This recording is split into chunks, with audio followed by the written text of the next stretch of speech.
વિદ્યાર્થી મિત્રો, આજે મારા માટે ખૂબ જ ભાવનાત્મક દિવસ છે। આ શાળામાં મેં 8 વર્ષ વિતાવ્યા છે। અહીંના દરેક વ્યક્તિએ મારા જીવનમાં મહત્વપૂર્ણ ભૂમિકા ભજવી છે। આજે ઋષિ, તમે અમારા માટે પ્રેરણા છો। તમારી નેતૃત્વ શક્તિ અને તમારા પ્રત્યેની લાગણી અમને હંમેશા પ્રેરિત કરશે।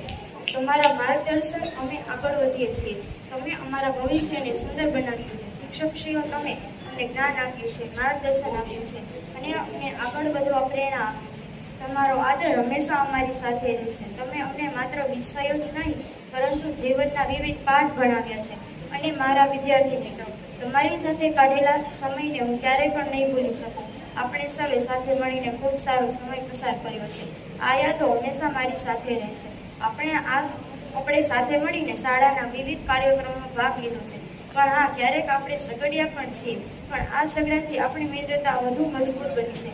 આપણે એકબીજાની ભૂલોને માફ કરીને આગળ વધ્યા છીએ। હું આશા રાખું છું કે આપણી મિત્રતા આવી જ રહેશે। આ શાળા મારા માટે એક ઘર જેવી છે। હું આ શાળાને અને તમને બધાને ખૂબ જ યાદ કરીશ। આ શાળાનો અને તમારા બધાનો હું આભાર માનું છું કે તમારી શિખામણ અને તમારી સહાયતાથી મેં ઘણું બધું શીખ્યું છે। હું આશા રાખું છું કે આપણે બધા આગળ વધીશું અને આપણા સપના પૂર્ણ કરીશું। હવે અંતમાં બીજું કંઈ તો નથી કહેવું, પણ આ હંમેશા યાદ રાખજો, તમારા પથ્થર જેવા જીવનને ઘડ્યું તમે, અજ્ઞાનના અંધકાર સામે લડ્યું તમે। આજે વિદાય લેતી વખતે એટલું જ કહેવું છે, ગુરુજી, અમને સાચા માણસ બનાવ્યા તમે। આભાર।